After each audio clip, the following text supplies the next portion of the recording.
E eu começo também via Skype conversando sobre um assunto muito importante e muito sério.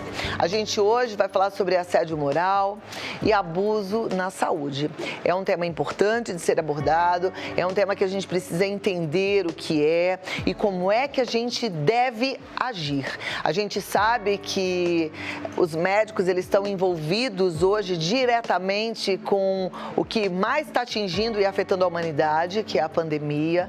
Eles que estão na linha de frente merecem todo carinho, todo respeito e a gente realmente nesse momento presta até assim uma homenagem para todos vocês, dizendo muito obrigada. A gente sabe que não está fácil, mas a gente também entende que tem coisas que a gente precisa aprender para aprender a lidar com elas. Então, para isso, eu recebo presencialmente e 2 convidados via Skype. Presencialmente, o gerente médico estratégico do Instituto Central de Pesquisa Clínica do Hospital das Clínicas, da Fundação Faculdade de Medicina FFM USP, Dr. Charles Schmidt. Seja muito bem-vindo.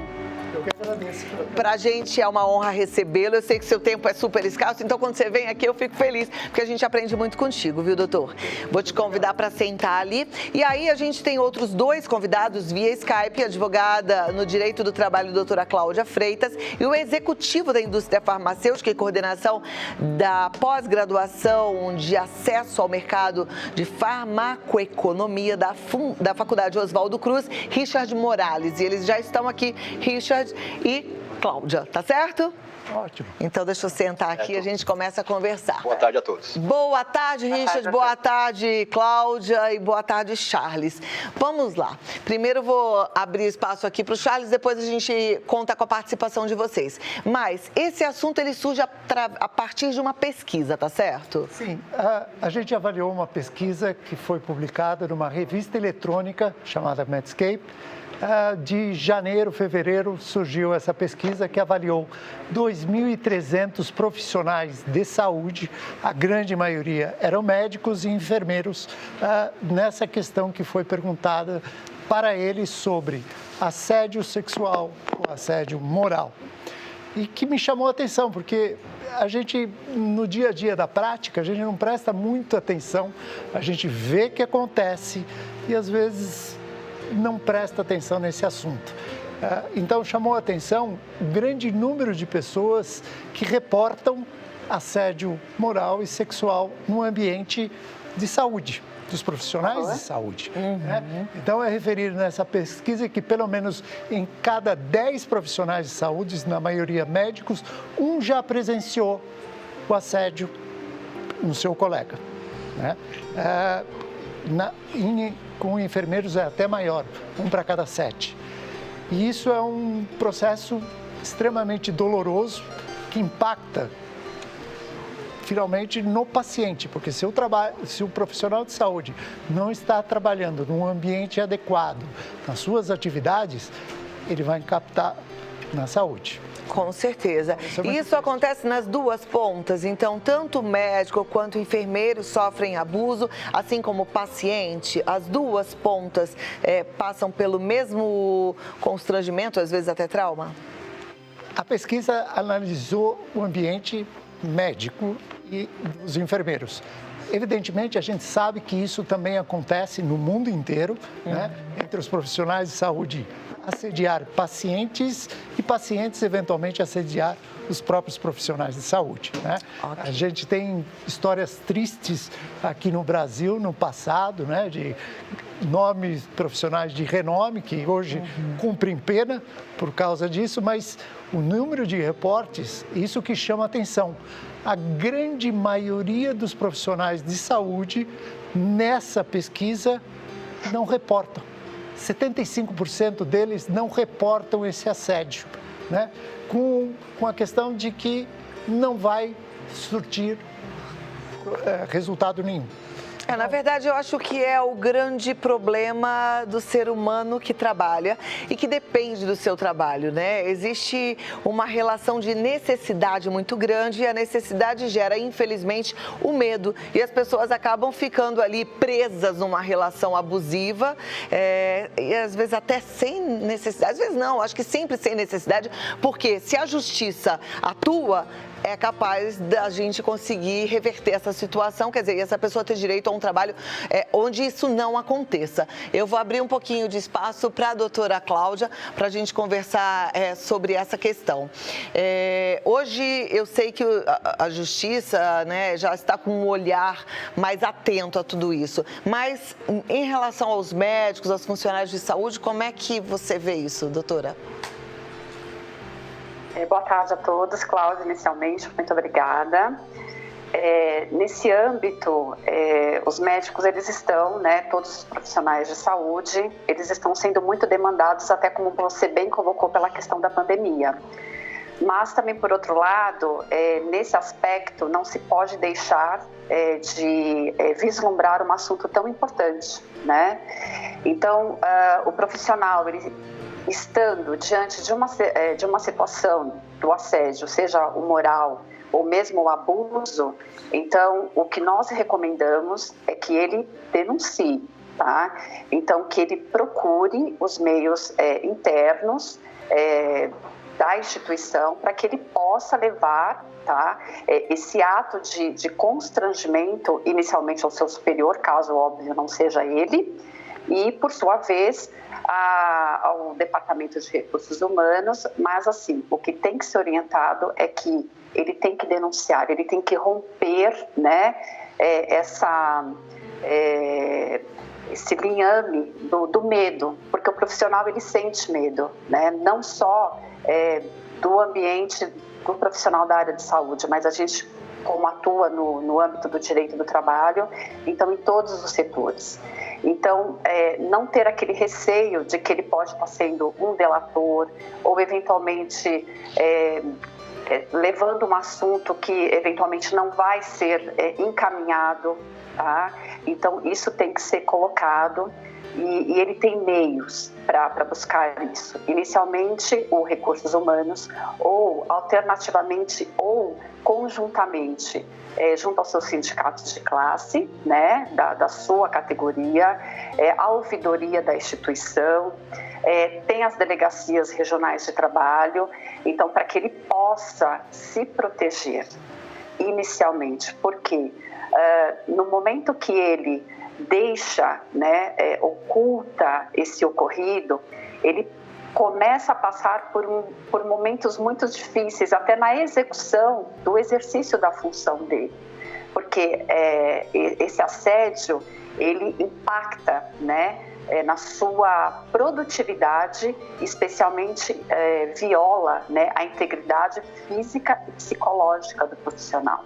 E isso é extremamente degradante para ele, tá? Pode, inclusive, levá-lo a uma patologia, e hoje é público notório, né, que os profissionais que sofrem isso têm esses encargos decorrentes disso.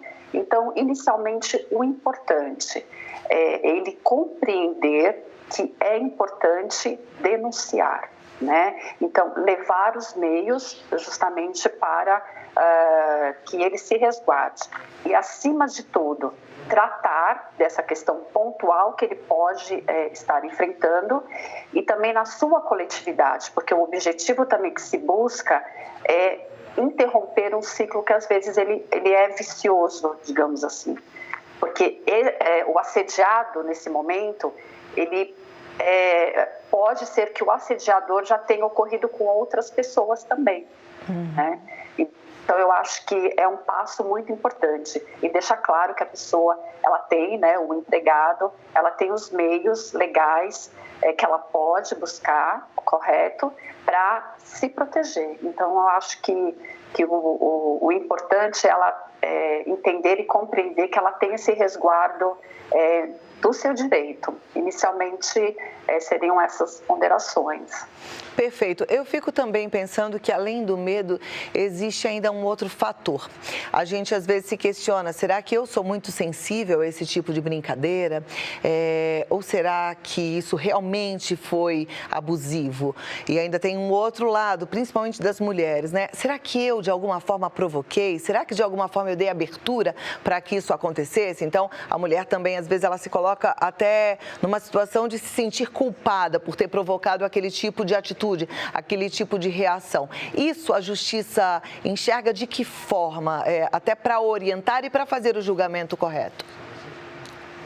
Muito bem colocada a sua pergunta e pertinente, porque a mulher, né, a profissional mulher, na grande maioria o empregado, vamos dizer assim, assediado, correto? Mas isso também não deixa de ocorrer com homens, né? Mas tem algumas circunstâncias pontuais e caracterizadoras desses atos, que não vai cair numa fragilidade ou, eventualmente, ela se sentir sensível àquela situação, né? Mas, assim, o que temos que ficar alertas? Então, uma mensagem, o toque indesejado, né? Algum tipo de convite impertinente. Então, assim, todo aquele ato que constrange o empregador, né? No caso o empregado, melhor falando, que o coloque numa situação que ele se sinta violado em sua intimidade, isso é caracterizado como assédio sexual. Então, aquela piada, né, constrangedora, o toque, o olhar, uma fala. Então, via de regra, são questões que não caem somente numa sensibilidade, tá? E, basicamente, não pode ter o consentimento do empregado.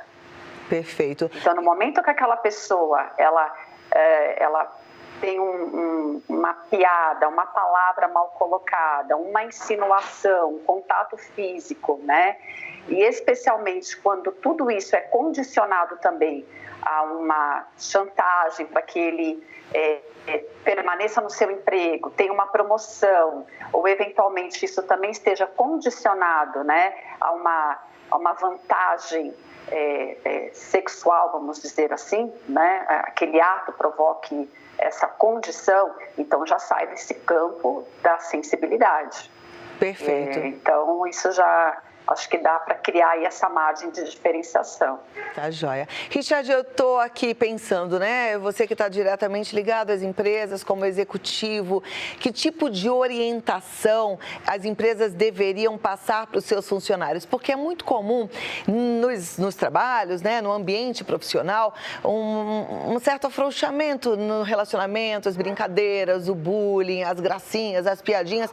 Até onde isso é saudável? Como é que é feita essa orientação de forma correta? Boa tarde a todos. Clau, eu incentivo sempre os colegas que sofreram assédio, procurem ajuda com RH, com compliance, e as organizações, mais do que nunca, precisam incentivar também os colegas que presenciaram algum tipo de assédio moral, sexual, a ajudar o empregado que foi vítima de tal a procurar esse apoio, a encorajar essa pessoa a procurar, a fazer a denúncia. Porque o que acontece nas grandes organizações, o assédio, ele em todos os níveis, mas principalmente nas posições de diretoria, isso acontece mais fortemente porque essa pessoa se sente intocável. Então, pelo fato de estar numa cadeira de diretoria, ele acha que nunca o assediado vai prestar queixa. Então, as empresas precisam ter canais de apoio a esse tipo de denúncia, tanto via RH como via compliance. Perfeito, gostei dessa ideia, inclusive também pensando em ter um canal aberto, secreto, sigiloso, onde o funcionário possa fazer as suas denúncias e se sentir de alguma forma protegido. Agora, doutor Charles, eu estava pensando aqui que não é só o abuso sexual, existe também aquele abuso emocional, naquele extrapolar, aquele médico que é extremamente grosseiro, por exemplo, com o enfermeiro, e o enfermeiro muitas vezes fica ali preso, não sabe como reagir. Isso também foi visto na pesquisa? Sim, isso foi visto também. mas também temos que entender que a situação que um médico atua, vamos dizer, no momento que a gente está atuando agora, de alto estresse e alta pressão por resultados, pode surgir uma má palavra. Né? E isso é muito ruim de acontecer. É difícil controlar esse processo. Mas sempre há a possibilidade de pedir desculpas, né? Se desculpar se aquele evento que ele fez, ter a autoconsciência e humildade de voltar atrás. Olha, naquele momento eu estava extremamente, muito pressionado. Então, há esse momento. Mas há o costumaz. A questão do assédio é a repetição do fato com uma certa constância, né? Persistência. Aquela pessoa que só sabe tratar de forma grosseira, de forma abusiva, né? De forma violenta. Interessante o que você falou, porque realmente no estresse do dia a dia a gente tem que saber diferenciar, né? O que foi ali no impulso da correria, o que foi na tentativa de salvar, por exemplo, um paciente, ou se aquilo é um hábito constante e frequente. Sendo um hábito constante e frequente, o que a gente está aqui querendo chamar a atenção, principalmente dos profissionais de saúde, é denuncie, busque ajuda. Retomando o que a gente estava conversando, dessa questão dos abusos, né? E tem de vários tipos. O que mais chama atenção, então, é essa conotação sexual, até de acordo com o que a doutora falou, tá certo? A outra questão que foi colocada nessa pesquisa é que esse assédio que é feito é normalmente encontrado por mensagens em e-mail, o que facilita, segundo a gente viu pela doutora Cláudia, a questão de documentação desse processo, né? Porque se o indivíduo faz por e-mail os convites, as brincadeiras, a invasão da intimidade do outro profissional, fica mais fácil documentar. Sim. A questão, muitas vezes, que a gente pode discutir é como é que eu consigo documentar para que a denúncia não fique vazia. Qual a interface que vai ter entre o Departamento de Recursos Humanos ou outras pessoas que possam auxiliar para que não caia numa denúncia vazia. Porque o que a gente viu nessa pesquisa é que, mesmo denunciando, 30% não surtiram efeito nenhum. E outras foram reprimendas muito leves e suaves.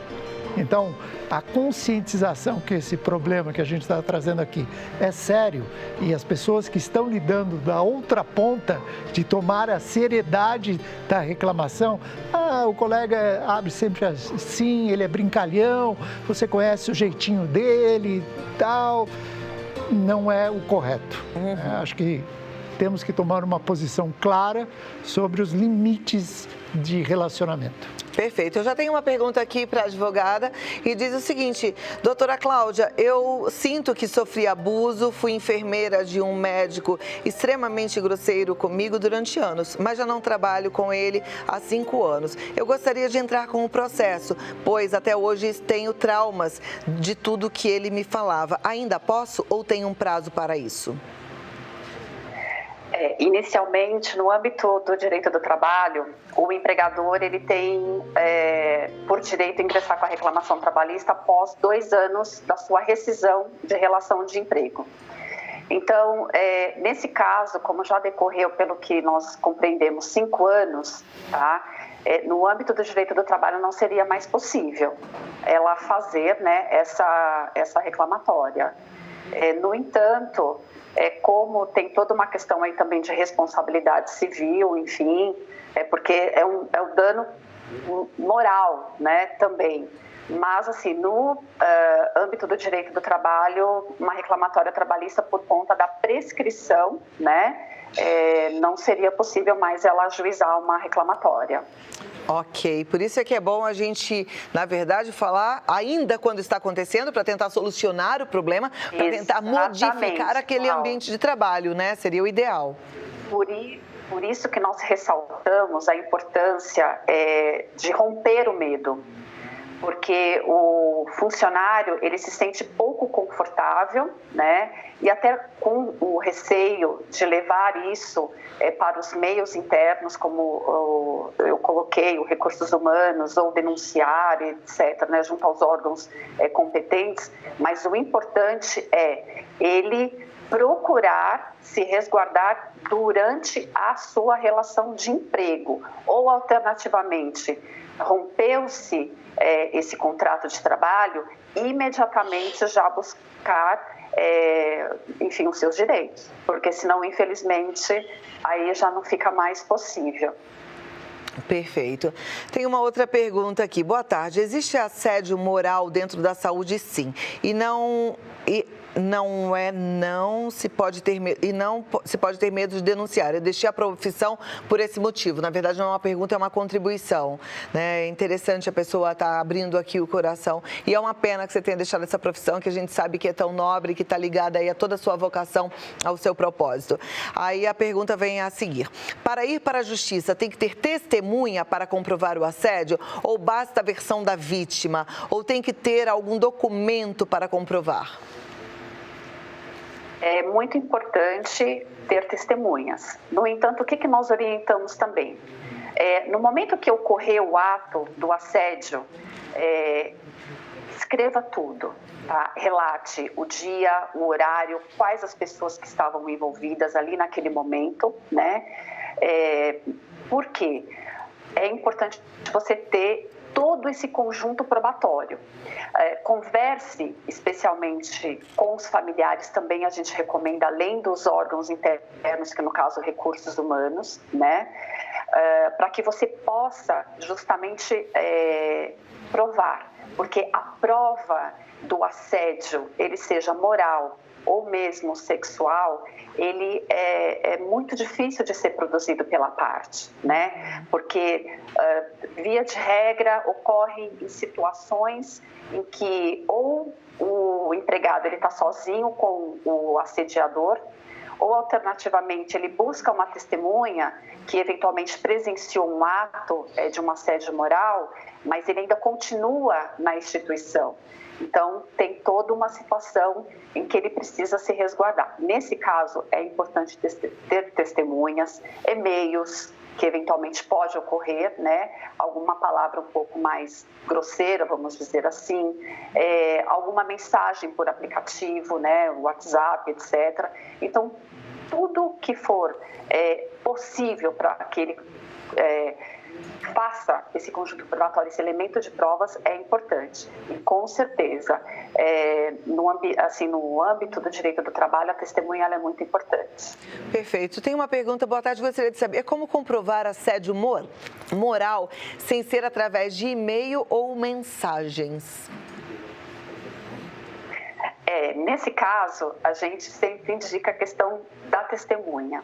Não tendo testemunha, não tem a mensagem, eu sempre parto do seguinte princípio também que é importante. O ato de se comunicar para o seu superior hierárquico, caso não seja ele o assediador, e volta a me pautar. Faça reclamação junto ao sindicato de classe, junto ao seu departamento de recursos humanos, porque é uma forma dele expressar, documentar o que está ocorrendo no seu ambiente de trabalho. Perfeito. Meu tempo está chegando ao fim, mas eu queria deixar mais uma palavrinha para o Richard e para o Charles. Então, Richard, quer complementar para nos ajudar aí nessa reflexão? Tá. Eu quero sim, Cláudia. Para quem foi vítima de assédio, procure ajuda, converse com os colegas, leve ao tema junto ao RH, ao compliance, não tenha vergonha. Eu acho que a palavra de ordem isso existe, está presente nas organizações de todos os tamanhos e ela tem os meios legais de procurar apoio. Então, não se sinta vítima da situação pensando que você fez com que o assédio ocorresse. Não. Isso acontece e vamos trazer luz e buscar ajuda. Perfeito. Doutor Charles.